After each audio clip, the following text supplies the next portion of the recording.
Bien-aimés dans le Seigneur, là nous sommes arrivés. Agence na biso ya tour toza na kati ya toyi na Kolkata awa nde toyei kotika somi kuma pa ekolo na biso bayaki kotika ye na 3e jour azalaki ressuscité yango toya tosala sainte awa toye pena tozwa vraiment visitation divine ya Nzambe lelo po aza mokonzi.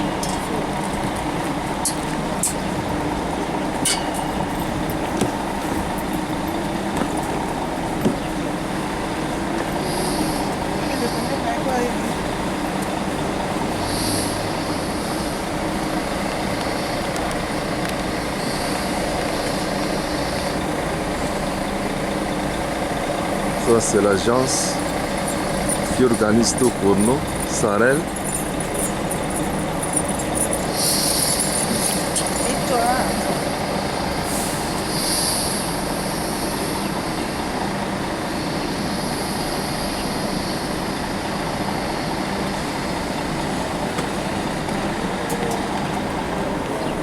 Voilà, bien-aimés. Maintenant, nous allons nous diriger dans les jardins de la tombe. Golgotha. À bientôt.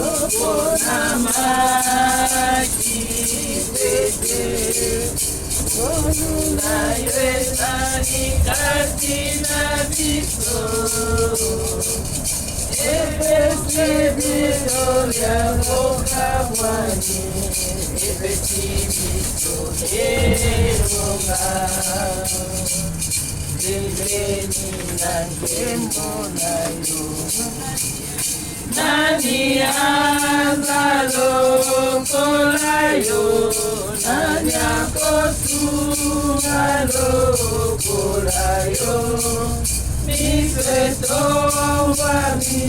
mirikolo, chokotato la monede nayo, kolayo Nzambe.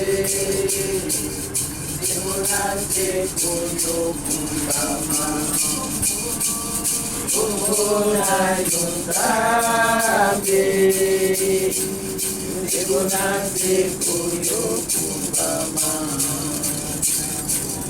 Tombo daka,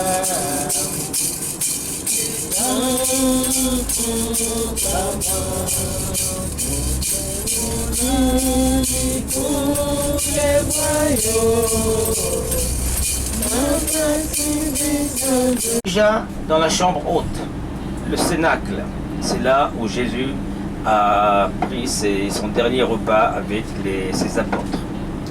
Et ensuite, ils descendent avec son groupe, notamment les trois préférés, et ils se dirigent vers le jardin de Génézareth. Gethsemane. Oh, c'est pas vrai, avec Génézareth, c'est incroyable. C'est devenu une obsession pour moi. Oui, Gethsemane. Merci. Alors là, qu'est-ce qu'il y a eu, mes amis? Il y a eu 3 événements importants. Le premier, c'est l'agonie spirituelle de Jésus. Il a commencé à faire sa prière, mais d'une façon vraiment très profonde, à tel point que Luc nous enseigne qu'il a eu des larmes de sang qui sortaient de Jésus, de son corps. Et dans cette agonie, nous voyons, selon Matthieu, un ange qui vient avec une coupe pour donner à Jésus. Cette coupe représente la mort. 3 fois Jésus, il refuse d'accepter la coupe. Mais finalement, au bout de la 3e fois, c'est la résignation. Il accepte sa mort. Donc voilà Jésus et son agonie spirituelle. tout en faisant sa prière, Judas rentre avec la garde du temple, il se dirige vers Jésus et il l'embrasse. Le baiser de la trahison de Judas. Pourquoi il a embrassé? C'est pour l'identifier, pour que la garde du temple puisse l'identifier et l'arrêter. Troisième événement, une fois que Jésus est arrêté, il sera emmené vers le palais de Caïphée, le grand prêtre du temple, et c'est là qu'il passera toute la nuit à un interrogatoire. Le lendemain matin, à 6 h, il le livre à Ponce Pilate, et le reste, vous connaissez l'histoire. Donc voilà, à gauche, c'est le mont des Oliviers, et après le jardin de la Tombe, on viendra visiter au sommet, nous avons de belles, très très belles, un très beau point d'observation sur toute la ville. Donc voilà, et au fait, moi je pense personnellement que le chemin de croix devait commencer là, à Gethsemane, et non pas à l'intérieur où les catholiques ont décidé de tracer leur Via Dolorosa à partir du prétoire. Et pour la simple raison que la passion de Jésus commence ici. L'agonie de Jésus, c'est un début de sa passion. Bon, ça c'est un point vraiment controversé par beaucoup d'historiens. Quoi qu'il en soit, c'est une très très belle église. Elle est construite pour commémorer ces trois événements. L'architecte Antonio Berluzzi, un italien, et vous allez voir une très très belle église. C'est vrai, c'est une église catholique, il n'en reste pas moins qu'elle est belle sur le plan artistique de l'art et l'architecture. Ok? Lorsqu'on rentrera, vous allez voir, il y a une semi-obscurité, parce que ces trois événements ont eu dans la nuit. Donc l'architecte a voulu nous mettre dans cette atmosphère. Voilà, on descend ici, mes amis, on descend. Au revoir.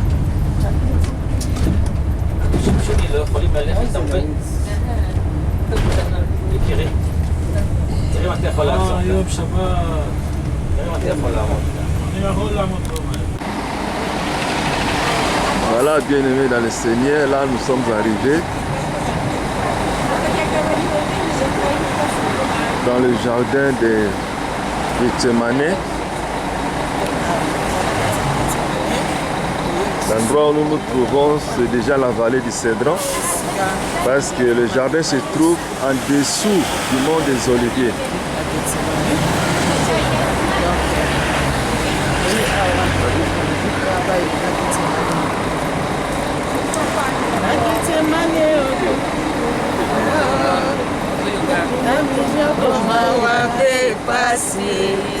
Ondimi yongoma lisumu eloko yo osali nanu te yo moto umeli na bosantu ebanda boni yokoma lisumu yaya na ngai obongi na yango te ezanga nde na meritaki soni oyo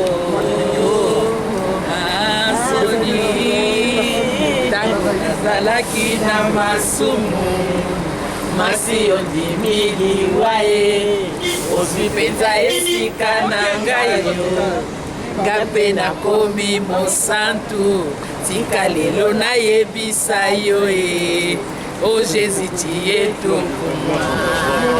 Amen, amen, amen. C'est l'ambiance ici en Israël.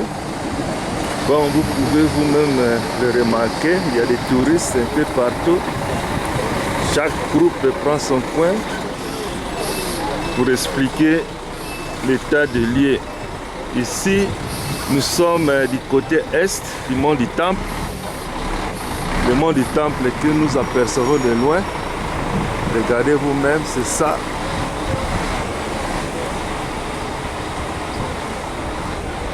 Le mont du Temple, côté oriental.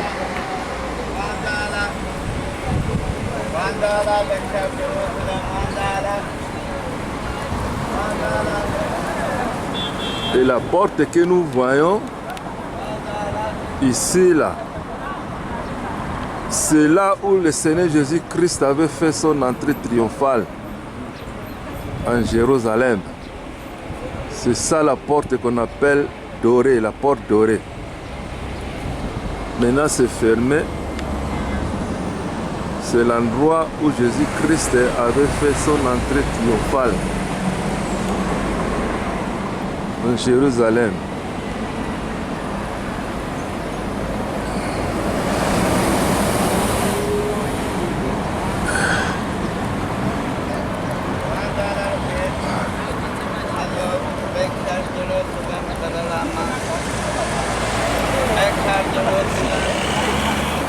Voyez vous-même, les touristes par-ci par-là. Ouais. Chaque guide avec son groupe.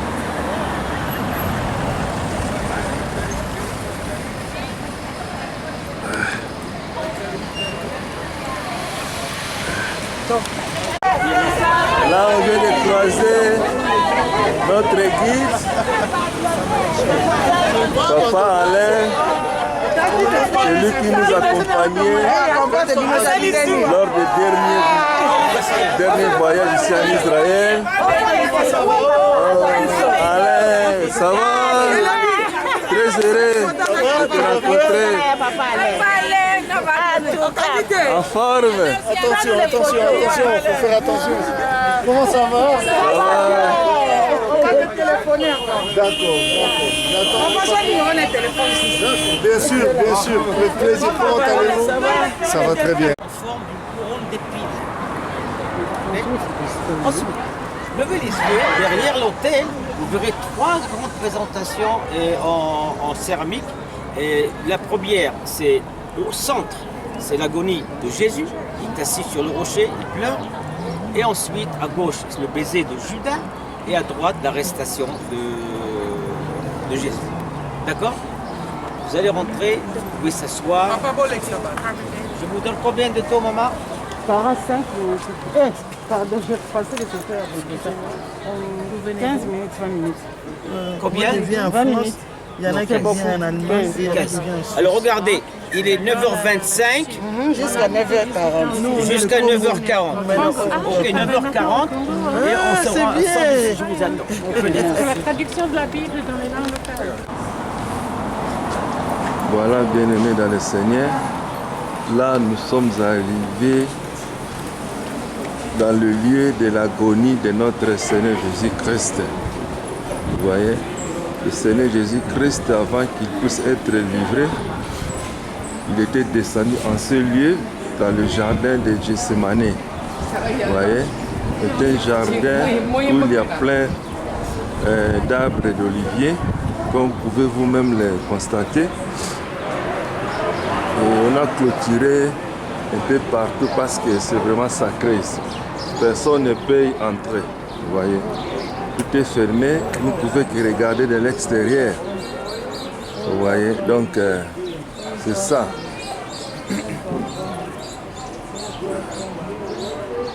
Et à l'intérieur, il y a des oliviers qui datent de très longtemps, de plusieurs décennies. Vous voyez, c'est ça le jardin de Gethsemane. Awa nde pai makambo ezalaki. Awa nde pai makambo ezalaki. Awa nde pai makambo ezalaki. Nzambe balingi bato bakota te. Kasi mikolo wana bakotaki bango nyonso ebele. Po baya kozwa kaka nzoto na yo papa. Po baya kokanga yo mokolo wana. Bafongolaki porte moto nyonso akotaki. Lelo bakomisi yango spécial. Bakomi koboya moto akota. Tala batouriste bazali koya ebele. Moto aza na droit d'entrée aza te. Nzambe na nga papa na beni yo. Nzambe na nga na beni yo mokonzi. Nzambe na nga na beni yo na Gethsemane.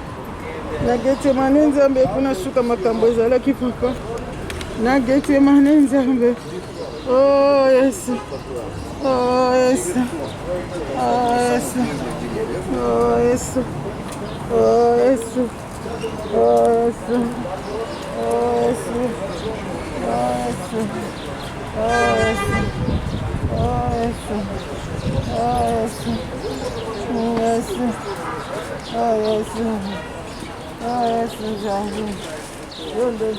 Voilà, c'est ça les jardins de Gethsemane. Ce que nous lisons dans la Bible. Ici, nous sommes en train de le palper à l'œil nu. Dieu est merveilleux de nous avoir conduits de nouveau en ces lieux pour pouvoir visiter Israël.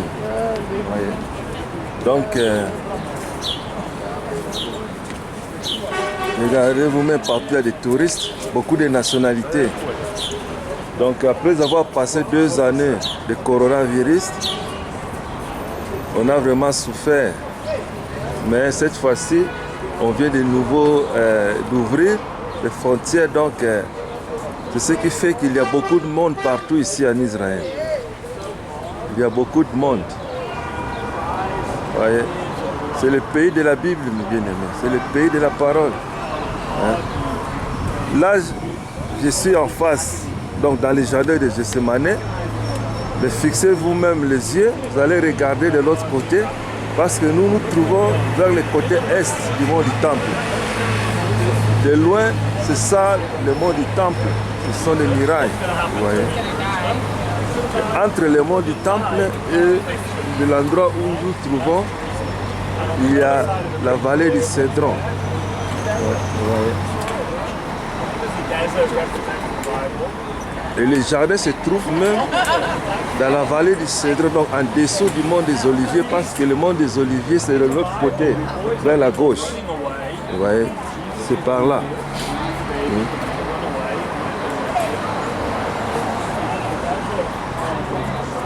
Mais là, c'est une église catholique, comme on vient de nous dire, érigée spécialement à l'endroit même où Jésus-Christ était venu prier avant qu'il ne puisse être livré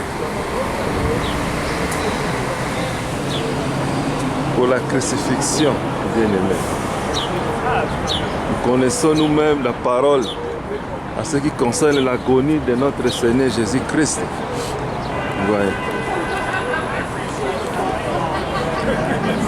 Lorsqu'il avait à 3 reprises demandé à l'Éternel si on peut éloigner de sa face cette coupe, mais que ta volonté soit faite. À 3 reprises, elle avait prié, mais comme la prophétie devait être accomplie, c'est ce qui a fait que le Seigneur Jésus-Christ devait accepter d'être livré.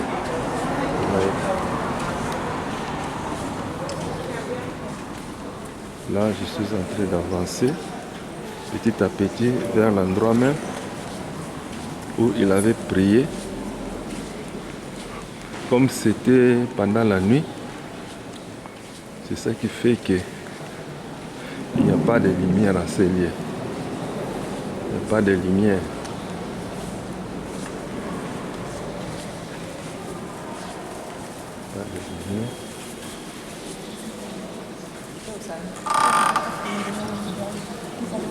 Et à cet endroit, il y a une pierre qui se trouve là où le Seigneur Jésus-Christ avait posé justement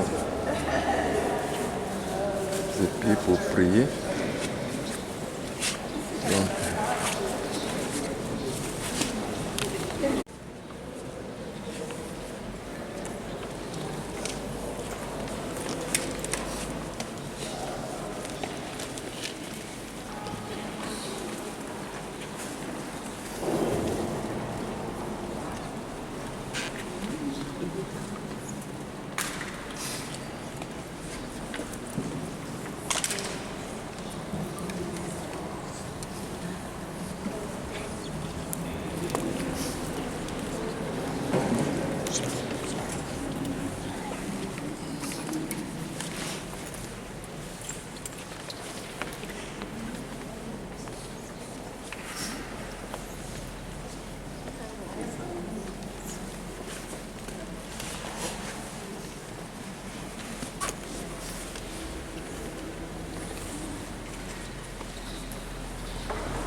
Voilà, bien aimé, c'est ça, le lieu de l'agonie de notre Seigneur Jésus-Christ. La Bible nous dit que lorsqu'il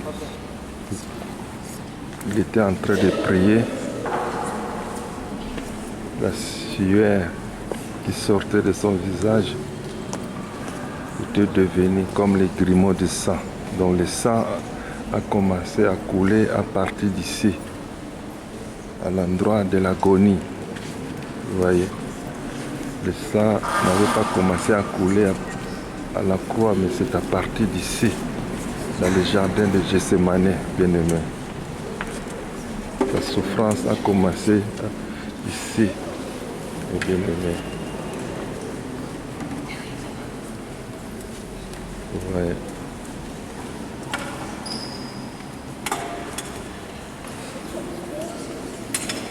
Connaissons l'histoire de la manière dont Judas était venu avec les sacrificateurs, ainsi que tous les autres venus du temple pour pouvoir arrêter notre Seigneur Jésus-Christ. Et pour que Jésus-Christ puisse être reconnu, Judas avait donné un baiser à notre Seigneur. Et tout de suite, on est venu l'arrêter. Pierre voulait défendre le Seigneur Jésus-Christ en coupant même l'oreille de Malchus. Mais le Seigneur Jésus-Christ n'avait pas accepté l'acte qu'il avait posé.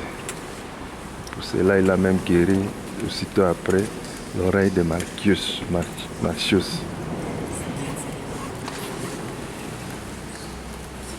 Regardez vous-même les touristes qui viennent de partout pour visiter Israël, pour visiter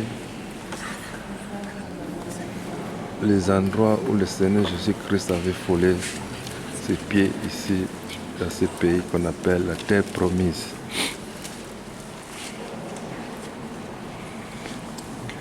Bien-aimés, si nous venons dans tels endroits, ce n'est pas que nous venons pour vénérer quelque chose, une idole, ou bien adorer une statue ou quelque chose comme ça, mais nous sommes venus voir des preuves aussi. Vous voyez, parce que Israël, c'est la Bible. Vous voyez, nous, en tant que les chrétiens, nous savons que Jésus-Christ a payé le prix pour nous. Il est mort et nous croyons par la foi. Vous voyez, notre circoncision, c'est la circoncision du cœur.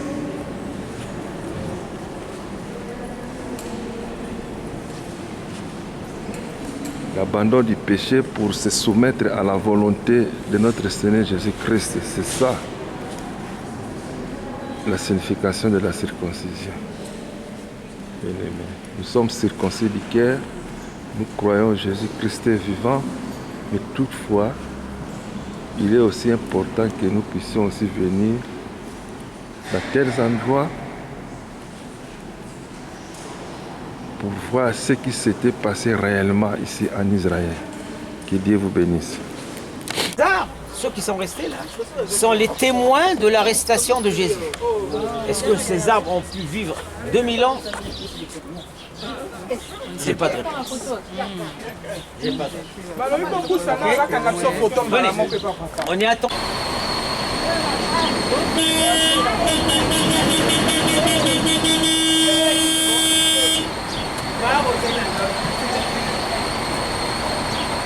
Là, nous rentrons dans le bus pour aller visiter le jardin de la tombe. Nous allons visiter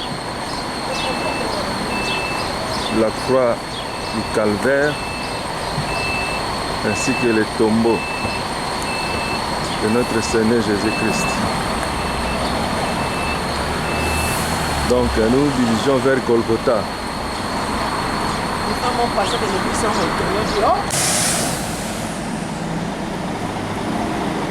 Bien-aimés dans le Seigneur, là nous sommes arrivés agence na biso ya tour toza na kati ya toyi na Golgotha awa nde toye kotika so mikume pa ekolo na biso bayaki kotika ye na 3e jour azalaki ressuscité yango toya tosala sainte seine awa toye pena tozwa kana visitation divine ya nzambe lelo po aza mokonzi.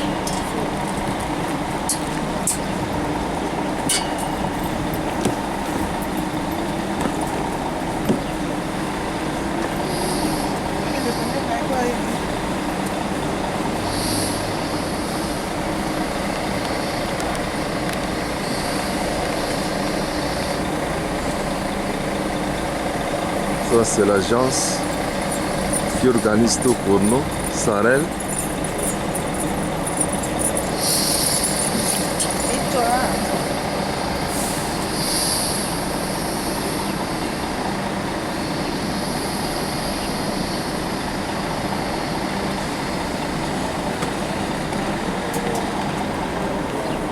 Voilà, bien aimé. Maintenant, nous allons nous diriger dans les jardins de la tombe. Golgotha. À bientôt.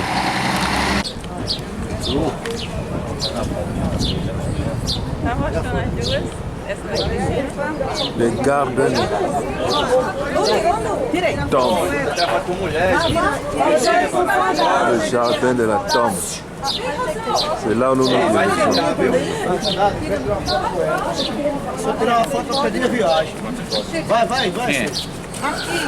Ô, esse é o meu. Cadê o meu? Ninguém tirou. Rapaz, você devia estar dando foto lá dentro. Ah, eu isso aqui é uma vida dele. Tira a mesa. Voilà, bien aimé dans le Seigneur. Là, nous sommes déjà dans le jardin de la tombe. Vous voyez, c'est ça le jardin de la tombe. Le jardin de Joseph d'Arimathée, d'après la parole, d'après la Bible. Là, c'est notre guide qui va nous diriger en ce lieu. C'est lui qui nous fera visiter ce lieu. Malgré tout, Benny, il nous compte. Ah oui, hein? Voilà.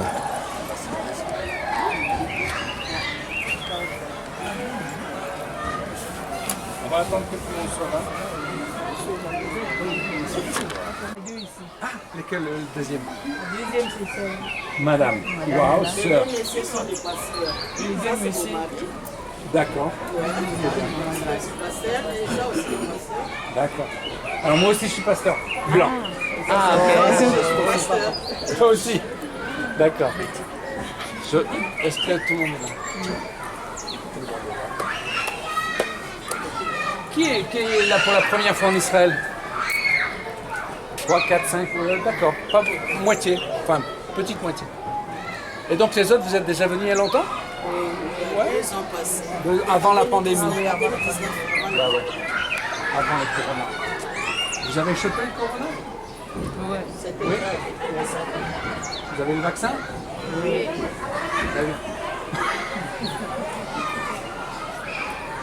Seigneur est bon. Vous aussi, vous avez le vaccin? Oui. Mon fils, non, il veut pas. Il est au Canada. C'est un choix. C'est un choix, mais c'est problématique quand même. Je connais des gens qui sont presque morts à cause de ça. Des chrétiens. Un prophète, il est presque mort. Parce qu'il ne voulait pas se faire vacciner. Bon, chacun son choix, je suis d'accord, mais on assume aussi. On est libre. Alors on va quand même y aller. Je pense que...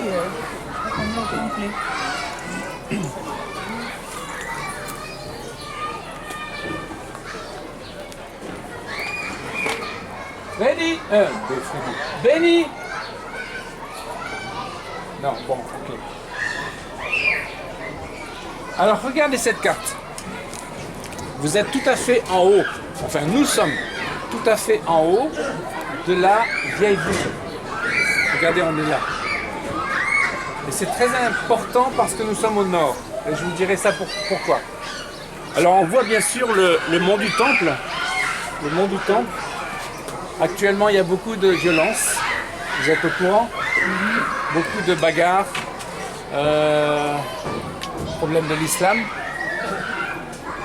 Vous connaissez ça au Congo? Pas vraiment. Il n'y a pas vraiment l'islam au Congo aussi. Non, pas vraiment. Azo, 2 ou 3%. Il y a En moins Europe, de- oui, beaucoup. En tout cas, Israël, c'est une guerre spirituelle. Vous comprenez ça, une guerre spirituelle. Parce que le mont du Temple, c'est le centre, c'est le cœur d'Israël. C'est le cœur de Dieu. Donc, on comprend pourquoi l'ennemi veut prendre cette place. Pour l'instant, ils ont la victoire parce qu'ils sont au-dessus. Et il y a la mosquée d'Al-Aqsa, il y a le dôme du roc, etc. Mais la victoire sera acquise, amen, parce que le Messie va venir et il va mettre en ordre toutes ces choses. Donc actuellement, c'est une vraie guerre. Il y a eu des attentats près de Tel Aviv horribles, à coups de hachoirs. À coups de hachoirs. Vous vous rendez compte les dégâts que ça fait? Il y a trois pères de famille qui sont morts. Une quinzaine d'enfants qui sont orphelins de leur père. Juste après les festivités de l'indépendance. Terrible. Vous avez vu. Donc ça c'est Israël. Et j'imagine que vous priez pour la paix de Jérusalem. Parce que c'est extrêmement important que l'Église ait une place d'intercession, de prière, pour se tenir debout devant l'Éternel. Seigneur, épargne ton peuple. Parce que c'est marqué dans Joël 2, 17, que tous les sacrificateurs soient dans le parvis et dans le temple pour dire à Dieu, épargne ton peuple. Parce qu'actuellement, ils sont vraiment attaqués. Alors le jardin de la tombe, c'est une oasis de paix. Parce qu'effectivement ici, on parle de Jésus, Yeshua. On parle de notre Seigneur de gloire. Pour la petite histoire, nous étions en France avec mon épouse Sophie. Et Dieu nous a appelés au service en 1986. Donc on a commencé une église à cette époque-là, dans les années 90. Mais dès le 1996, après notre premier voyage en Israël, on a eu cet amour pour Sion, un amour qui s'est implanté dans nos cœurs. Alors vous les Africains, vous n'avez pas de problème avec ça, je ne pense pas, d'après mon expérience de tout ce que je vois, parce que vous avez vécu quelque chose aussi au niveau de votre histoire. Mais l'Europe est antisémite. Il y a eu des guerres contre les Juifs. Les rois de France ont persécuté les Juifs pendant 2000 ans. Mais l'Église aussi. Donc l'Église chrétienne, l'Église d'Occident est imprégnée de l'antisémitisme.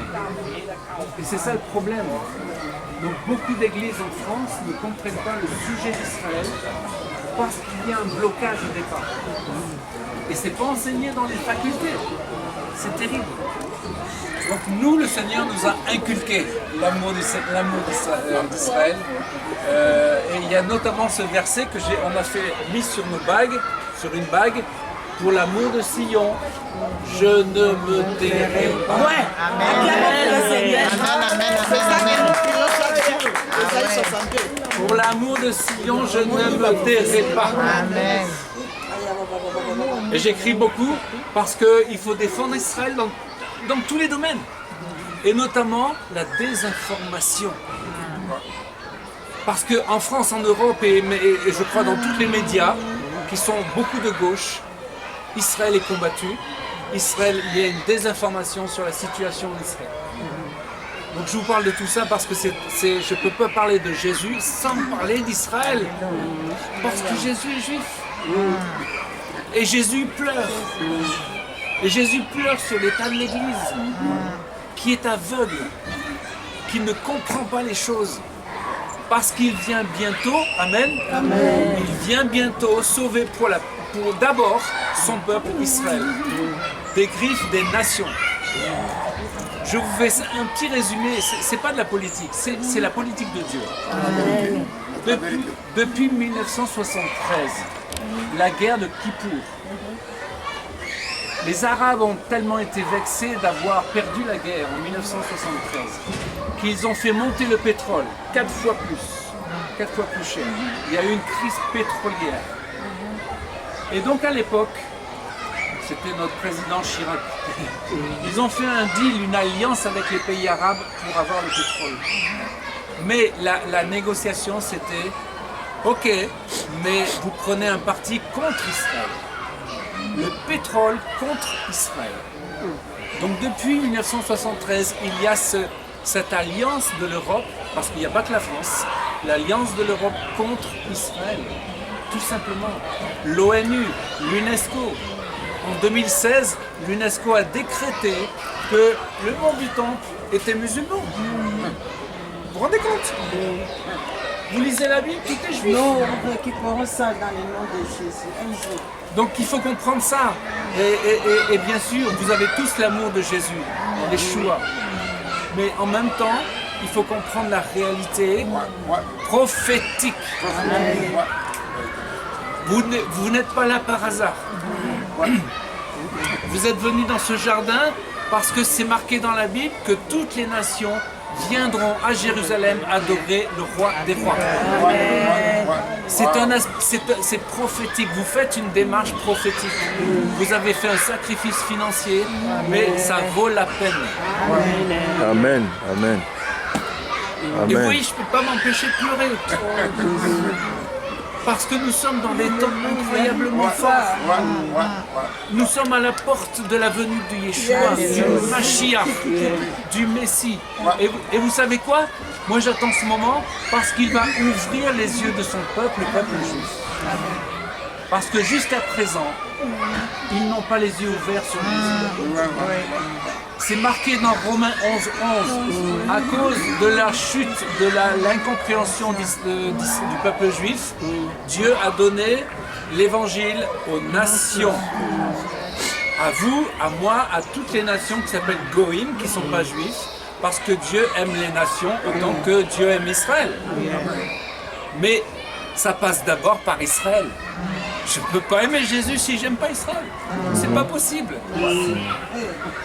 Pour moi, c'est tellement évident. Et je sens que c'est vous, chez vous, c'est pareil. Mais quand j'ai des Français, des Suisses, des Belges, ils sont comme ça. Ils ne comprennent pas. Et ça me fait bouillir. Vous avez remarqué, je suis passionné. Amen, amen. Et heureusement, il n'y a que moi qui parle français parce que dans le jardin... Bon allez, il faut que je revienne au jardin. Regardez cette image. Voilà, c'est le Golgotha. Vous voyez, deux yeux. Il y a deux yeux. Donc on dit que c'est le Golgotha parce que c'est le lieu du crâne. Le crâne, c'est il y a deux yeux, voilà, il y a enfin, c'est un crâne quoi. Je vais vous montrer une autre photo. Parce que aujourd'hui, le crâne a été très abîmé. Il a perdu son nez. Mais avant, voilà ce que ça donnait avant. Vous voyez? C'est un visage. Là, c'est un visage. Voilà. Donc ce visage, on ne le voit plus maintenant depuis 2015. Depuis 2015, le nez est tombé. Et c'est incroyable, parce que en janvier 2015, j'étais là, j'avais un groupe de Congolais. Ils étaient en petite, voilà, très légèrement vêtus, en petites sandales, il y avait de la neige. Et je regarde là, il n'y a plus de nez. Je dis, mais Seigneur, ça fait 2000 ans qu'il tient en place ce nez. Et pourquoi maintenant? Et j'ai vraiment senti dans mon cœur que le temps est très court. Parce qu'il vient bientôt. On n'a plus besoin des pierres pour prouver que l'existence de Jésus, la vie, la résurrection de Yeshua. On n'a plus besoin de ces pierres parce que c'est trop tard, on est au bout là. Donc c'est maintenant qu'on doit vraiment agir, prier, intercéder. Alors pourquoi j'ai écrit le code? Le code de Golgotha, je vais vous dire, c'est parce que tout simplement le nord. Le code en hébreu, c'est Saphon. Le nord, en hébreu, c'est tsaphon. Alors ça veut dire quoi? Ça veut dire que dans les évangiles, on lit que lorsque Jésus expliquait à ses disciples qu'il allait mourir, qu'on allait se moquer de lui, cracher sur lui, qu'il allait être fouetté et que le troisième jour il ressusciterait. Vous pouvez chercher Luc 18, 34 si je ne me trompe pas. Il y a un autre passage aussi dans Luc, mais dans Matthieu aussi.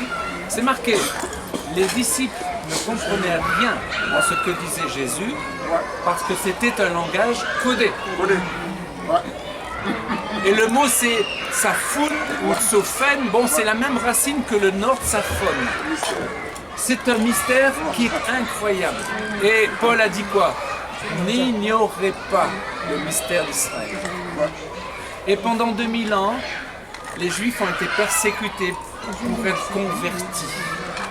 On les a torturés pour qu'ils se convertissent. Et il y a eu pendant 2000 ans jusqu'à la Shoah. La Shoah, c'est l'Holocauste. 6 millions et même peut-être 8 millions de morts assassinés. Donc il faut comprendre que l'Église n'est pas innocente de ces choses-là, malheureusement. Parce qu'ils n'ont pas compris, l'Église n'a pas compris que Dieu avait aveuglé son peuple jusqu'au moment où Dieu allait enlever le voile. Parce qu'il a voilé son peuple pour que nous, les nations, ayons droit au salut et à la vie éternelle. Amen. Voilà le secret, voilà le code de Golgotha. Donc on doit bénir le peuple juif, même s'il ne comprend pas. Parce qu'un jour va venir, bientôt, où leurs yeux vont s'ouvrir. Et là, j'attends, moi je suis là, Seigneur, je suis là.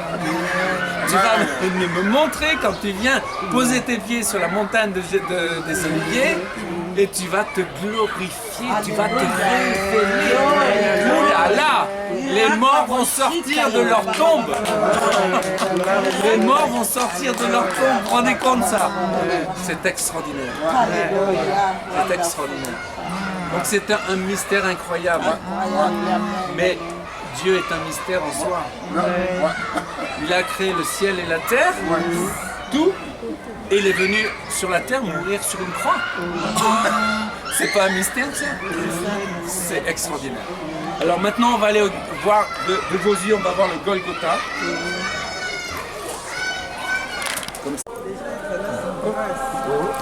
Là maintenant, nous nous dirigeons vers Golgotha.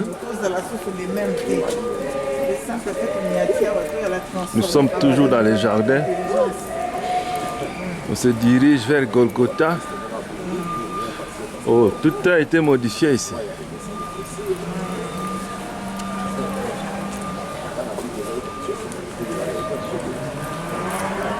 Oh. Ah. Ils ont mis un nom pour... Tout a été modifié ici. Ah, c'est très bien fait. grâce à la pandémie. Mais il est où le crâne? Alors vous voyez ce rocher qui est là.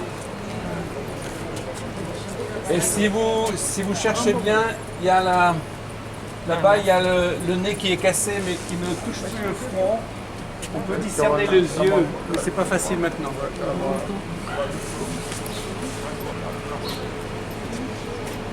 Alors il y a un homme qui s'appelait Charles Gordon, il se trouvait sur les murailles de Jérusalem et en 1850, il voit ce rocher, il dit ça c'est le vrai Golgotha.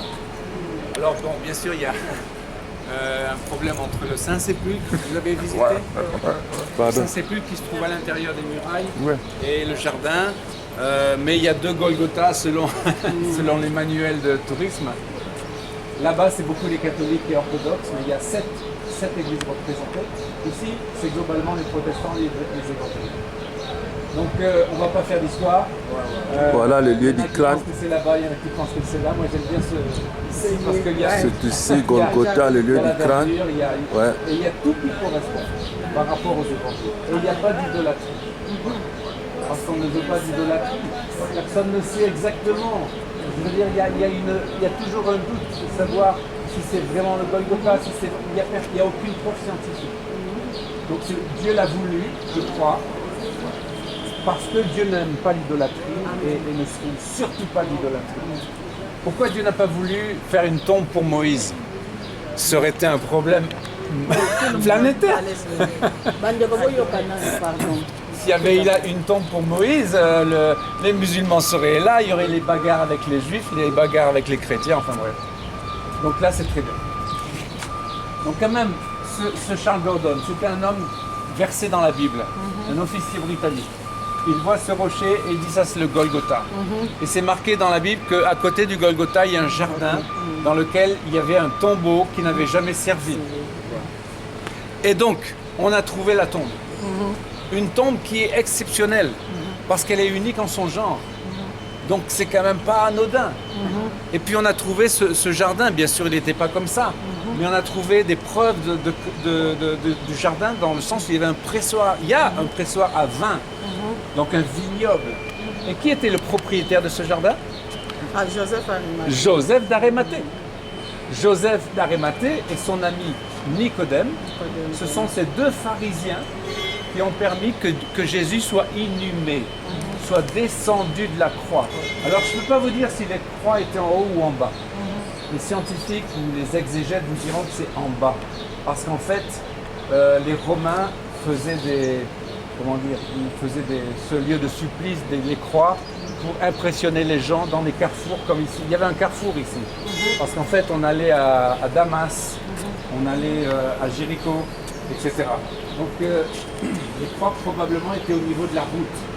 Moi j'aime bien l'idée qu'elles étaient en haut, c'est tout. Moi aussi. Hein. Mais bon, c'est pas grave et c'est pas vraiment important. En tout cas, parce qu'on pouvait descendre par là. Donc on pouvait descendre le corps de Jésus et le mettre dans la tombe là-bas. Bon. Là-haut, il y a un cimetière islamique. Et c'est marqué là-haut, les inscriptions, c'est cimetière des martyrs. Vous savez ce que ça veut dire, martyr ici? C'est ceux qui se font sauter. Voilà. Et à droite, l'inscription à droite, c'est l'inscription de ce qu'on appelle la Shahada, la confession de foi musulmane. Il n'y a de nom, et je ne le dirai pas. Voilà. C'est pour dire que la bagarre, elle est à tous les niveaux, avec les juifs, mais aussi avec les chrétiens. C'est pas anodin. Il y a une photo qui est par là, voilà. C'est pas anodin, regardez dessus, là c'était pris en 1900. Il n'y a rien sur le... Il n'y a rien au-dessus là. Il y a peut-être une ou deux tombes. Mais aujourd'hui, ils en ont fait un cimetière islamique. Et vous voyez les deux yeux là. Donc on voit bien le... C'était pris en 1900. Voilà, donc ce Golgotha, c'était connu parce que c'était un lieu d'exécution. Et voilà, en Israël, il n'y avait pas beaucoup, parce que dans la Bible, quand on était puni de mort, selon le Deutéronome, c'était une grave faute. Ils étaient lapidés. Et dans la tradition orale, on dit que ce lieu était aussi un lieu de lapidation. Voilà. Est-ce que Étienne, est-ce qu'il n'aurait pas été lapidé ici? C'est possible. Parce que derrière la tombe, il y a le centre archéologique catholique français et il y avait une très grande basilique byzantine à l'époque qui s'appelait Saint-Étienne. Donc c'est pas impossible que Étienne et donc Paul, avant qu'ils soient au Seigneur, aient été lapidés ici.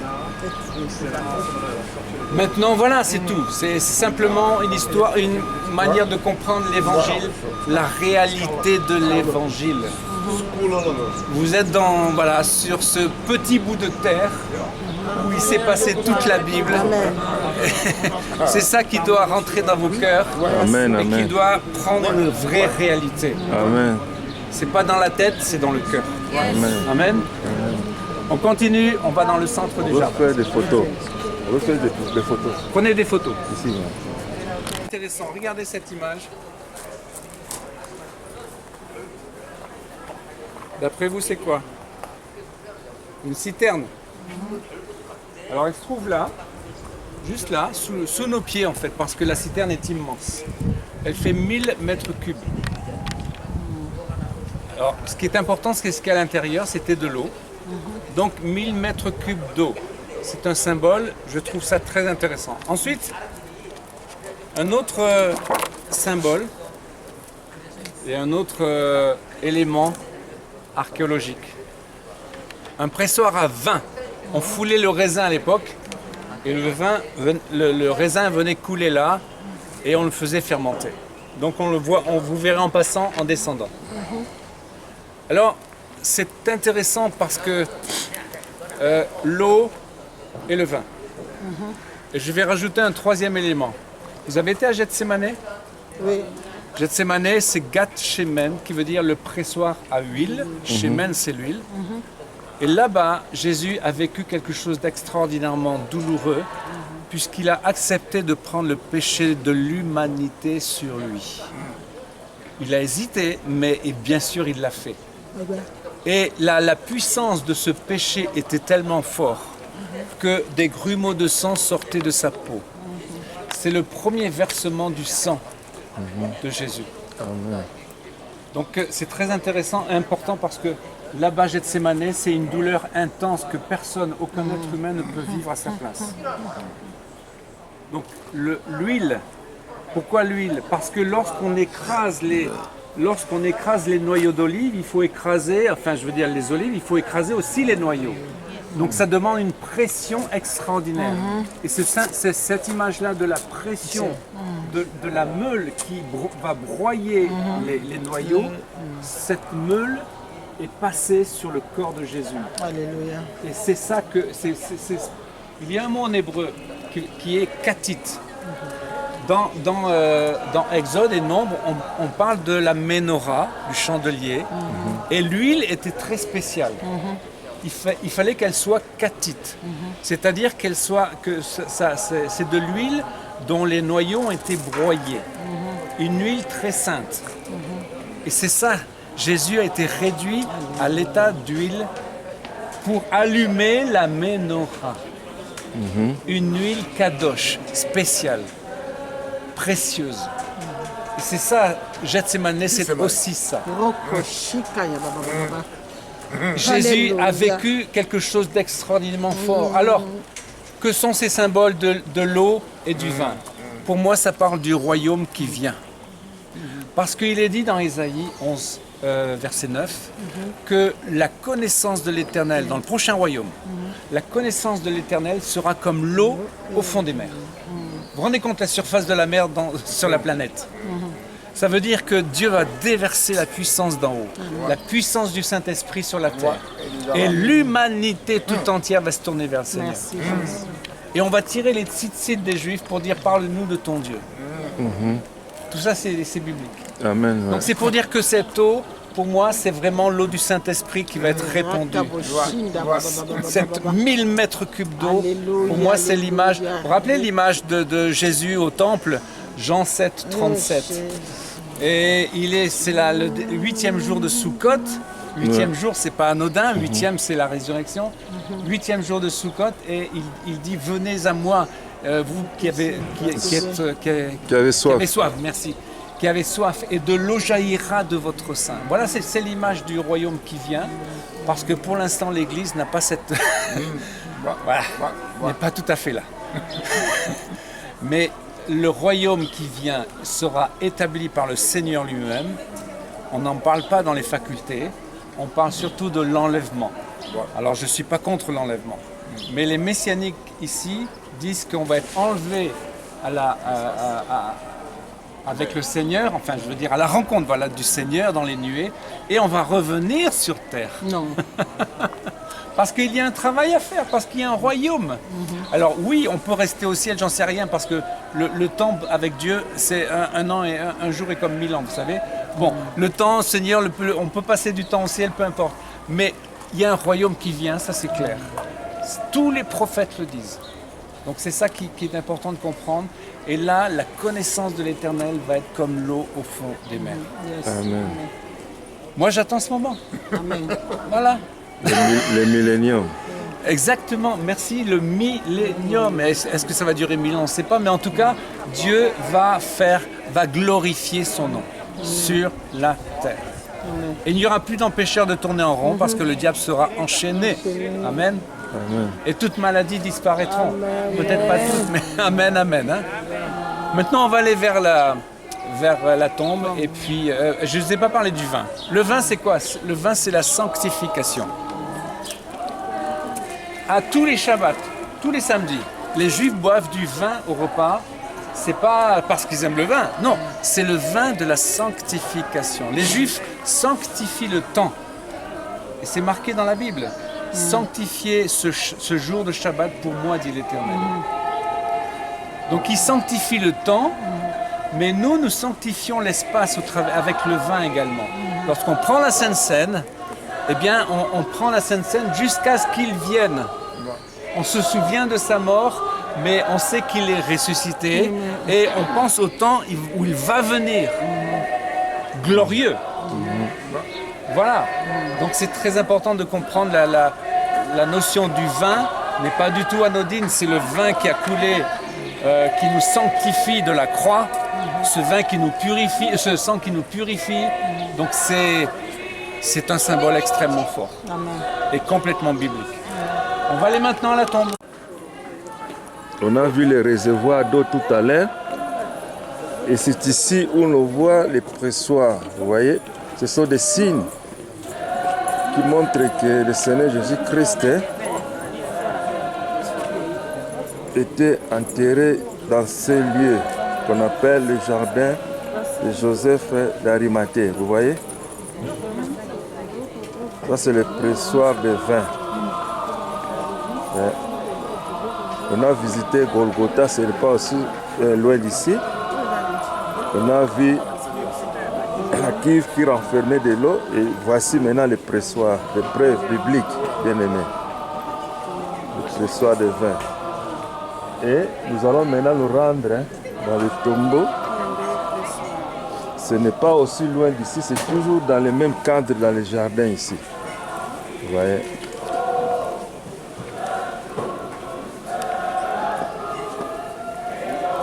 Ce sont des preuves tangibles qui montrent que notre Seigneur Jésus-Christ a été enterré en ces lieux. Alors, vous voyez donc cette tombe, elle était complètement ensevelie. Elle était sous terre. Et c'est toujours au milieu du 19e siècle qu'elle a été découverte. Donc Dieu a permis qu'elle soit révélée. Et donc cette tombe est unique, pourquoi? Parce qu'on peut voir, selon les évangiles, qu'il y avait la grosse pierre qui fermait l'entrée, une pierre ronde. Et généralement, une tombe avec une pierre ronde, c'est une tombe royale. Le roi Hérode avait également une tombe. On la trouve près de l'hôtel King David. Et il y a également une grosse pierre. Mais celle-ci est encore plus grosse, elle faisait 3 mètres de diamètre. Et l'intérieur est très intéressant parce qu'il y a une chose qui nous relie aux Byzantins. Je vous ai parlé de l'église byzantine, ils se trouvent derrière. Et donc en fait, il y a un élément byzantin dans cette tombe. Regardez là. Une croix, Jésus Christos, Alpha Omega. C'est une croix byzantine qui est inscrite sur le mur à droite, vous verrez, qui est repeinte. Et donc ça montre que les Byzantins connaissaient cette tombe. Et voilà, personne ne peut dire exactement, mais en tout cas, on peut penser que les Byzantins croyaient que c'était la tombe de Jésus. Ce n'est pas une preuve scientifique, mais ça se rajoute au faisceau d'arguments. On voit également la petite fenêtre, ça montre que c'est une tombe juive, on l'appelle Neshama. Neshama en hébreu c'est l'âme. Il fallait que l'air rentre à l'intérieur pour que le corps se décompose. Alors, bien sûr, Jésus n'est pas resté suffisamment longtemps, alléluia, parce qu'au bout de 3 jours et 3 nuits, il est ressuscité. Amen. Amen, amen, amen. Il est le roi. Voilà. C'est la tombe de Joseph, probablement parce que c'est une tombe de riches. Il fallait que Jésus soit enterré dans une tombe avec les riches, selon Isaïe 53. Amen. Donc là aussi, tout concorde. Encore un élément, c'est que selon les évangiles, il fallait regarder à droite pour voir le corps. Et quand vous allez rentrer, vous verrez tout de suite l'emplacement du corps, à droite au fond. Et donc Marie-Madeleine a tout de suite vu qu'il n'était pas là. Et ordinairement, une tombe elle n'est pas disposée comme ça. Il y a d'abord l'emplacement des gens et ensuite derrière, de manière invisible, les corps sont disposés. Là, c'est en façade, c'est-à-dire qu'on peut tout de suite voir, comme selon les évangiles. Donc encore une fois, c'est un argument aussi. Maintenant, il y avait deux anges qui étaient assis et qui ont posé la question à Marie-Madeleine, qui cherches-tu? Donc les anges ont dit moi. Et puis ensuite, Marie-Madeleine s'est retournée et elle voit ce qu'elle croit être le jardinier. Et donc il lui parle Myriam. Et là, elle tombe à genoux. Vous connaissez la suite. On va les rentrer là, 6 par 6. Faites le tour comme moi.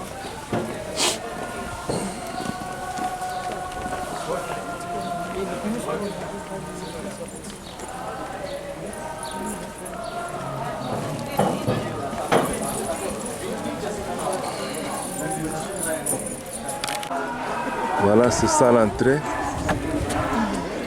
vers la tombe.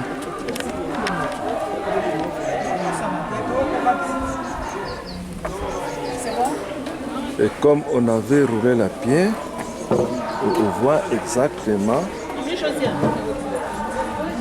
la construction qui nous montre de quelle manière on a roulé aussi la pierre, vous voyez. Malgré qu'on a mis des fleurs un peu partout, mais on aperçoit tout de même la construction, vous voyez. C'est ça.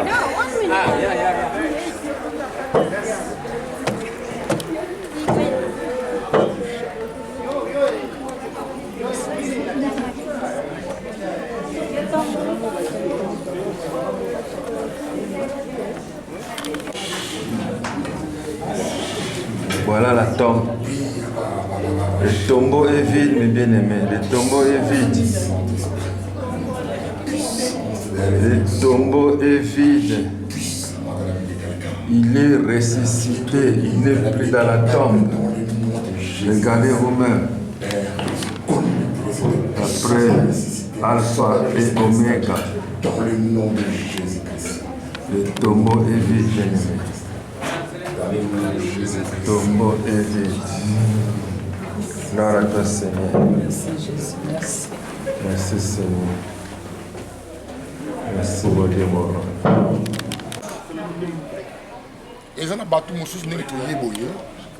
L'ennemi a planifié au coup na plan. L'ennemi a planifié. Mais du fait que Ngana a comme Awa, a déclaré malheur prophétique. Et que cet esprit dit par rapport à quoi? Par rapport à où il y a pour notre Seigneur. Marc 16, le verset 6. Il leur dit, ne vous épouvantez pas. Vous cherchez Jésus de Nazareth, le crucifié. Il est ressuscité. Il n'est pas ici. Voici l'endroit où vous l'avez déposé. C'est-à-dire que maman a dit que Moutou, playa moyini na kati ya bomina yo, akoluka yo na tombe o ya bongisaki. Mais oh, li tombe na yo Elias sur la terre. Dans le nom de Jésus. Puissance o ye sekusaki Masia et se manifester à bomina yo. Dans le nom de Jésus. Au nom de Jésus, je le reçois. Amen. Amen.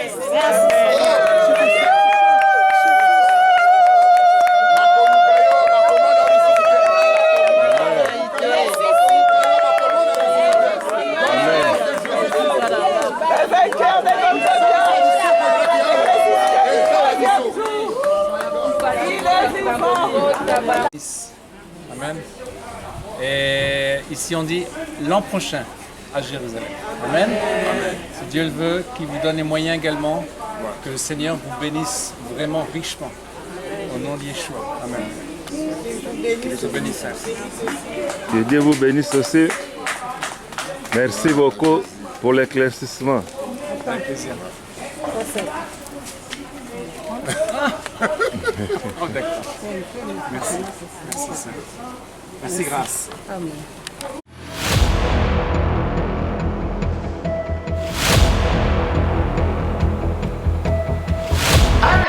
Mais je sens pas pour la carte qui est encore un débat. Photo, flore.